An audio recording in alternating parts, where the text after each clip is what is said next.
Let me just quickly give you a list of 4 emotions that can change your life in one day. Emotions are powerful. Sometimes it doesn't take much to alter your whole life direction. Number 1, disgust. Powerful emotion. Disgust says, I have had it. See, that could be the day. The day you can say, I've had it.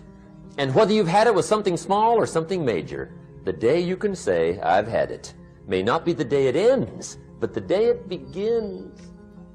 That's what I said when that little Girl Scout left my door when I'm 25. I give her the big lie, she leaves, I say, I don't want to live like this anymore. I've had it with lying and being broke. Powerful day.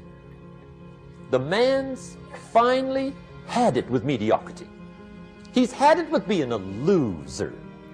He's finally had it with those awful sick feelings inside, knowing his wife is at the grocery store looking at 2 cans of beans, one marked 37 cents, one marked 39 cents. And the guy sick inside knows his wife's going to buy the 37-cent can, and she doesn't even like the brand.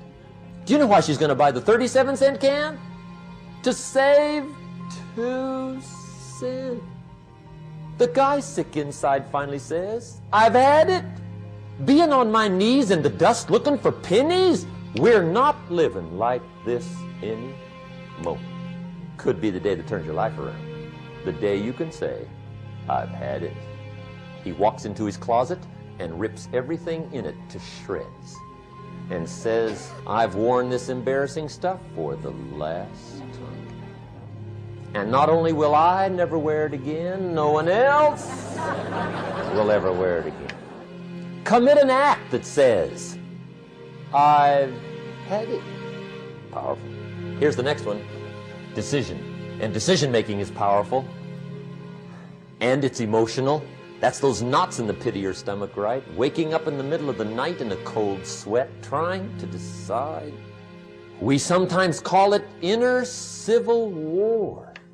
What shall I do? Well, for progress, you must decide.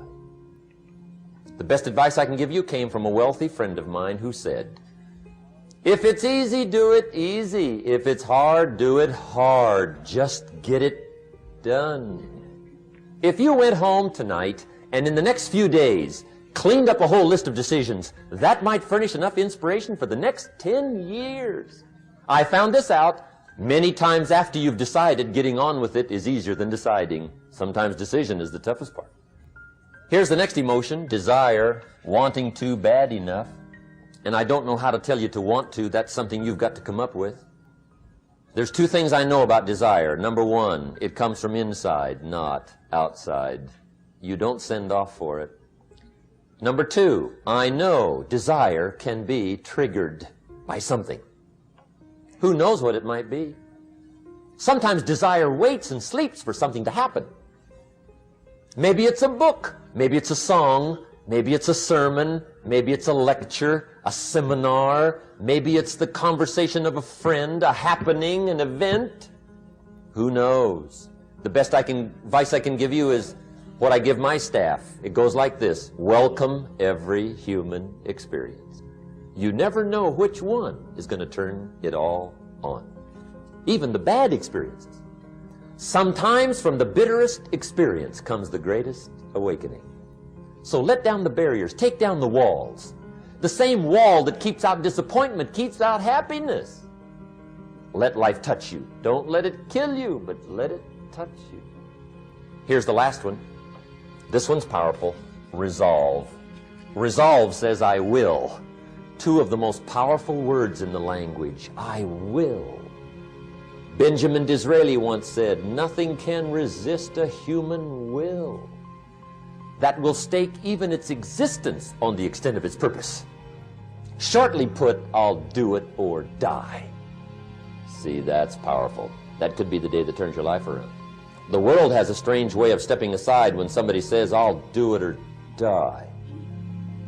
The man says, I will climb the mountain. They've told me it's too high, it's too far, it's too rocky, it's too difficult, it's never been done before, but it's my mountain, I will climb it.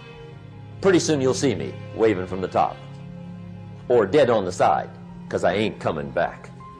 The best definition I ever got from the word resolve came from a little junior high girl in Foster City, California, up north. I'm talking to the junior high kids one day. I love to ask kids definitions. They come up with beauties. I got to the word resolve and I asked, who can tell me what resolve means? And I got several hands, and they were all pretty good, but the last one was the best. Little girl, about 3 rows back, held up her hand. She said, Mr. Rohn, I think I know what resolve means. I said, darling, what do you think it means? She said, I think it means promising yourself you will never give up.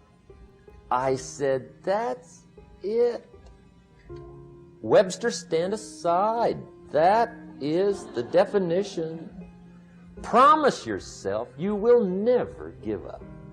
I asked the kids, how long should a baby try to learn how to walk? How long? How long would you give your average baby before you shut him off? How long? See, any mother in the world would say, you're crazy. My baby's going to keep trying until it learns how to walk. What a magic formula. Now let me show you what triggers all emotions into activity that brings results. And results is the name of the game. Here it is. Action.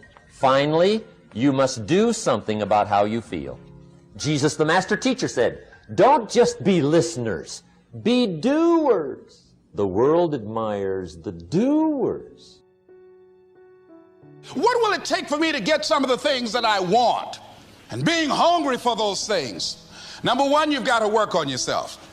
It's very important that you engage in an ongoing process to develop you. Spend more time on yourself than what you've been spending. It's very important. You owe that to yourself. I was reading a book by Og Mandino called The University of Success. Read one line, gave me a chill. I didn't have to read anything else in the book. He said, many of us never realize our greatness because we become sidetracked by secondary activity. We spread ourselves too thin, don't know how to say no.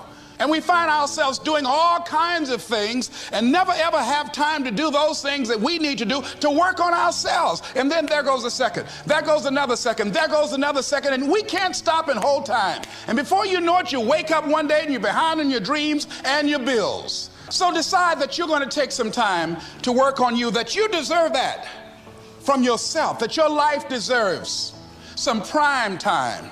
Because you are creating your own production. As Michael Todd would say, you are the star of your show. You are the director. You're writing the script. And you will determine whether your life is a smash office hit or flop.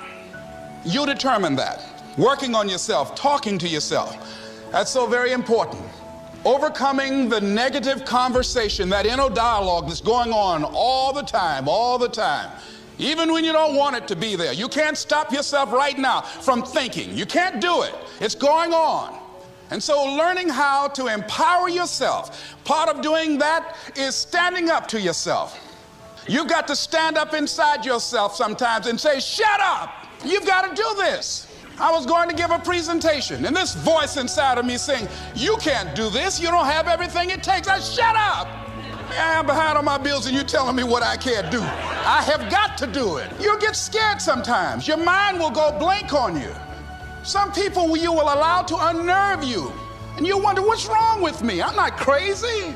That's why you've got to learn to make a conscious, deliberate, determined effort to stand up inside yourself.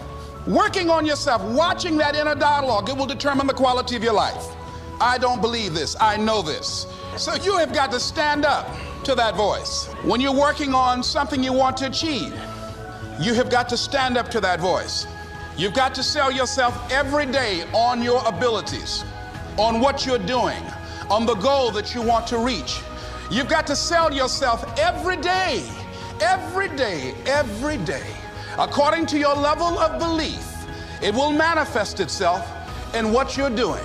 Whatever we have right now, whatever we're demonstrating in our lives, is a result of what we believe subconsciously that we deserve. And part of increasing that belief level is that you have got to convince yourself every day. And as you convince you, as you sell yourself every day, you will begin to see a difference in the things that you're doing.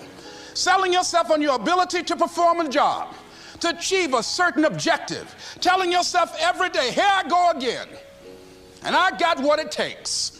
This is my day, and nothing out here is going to stop me.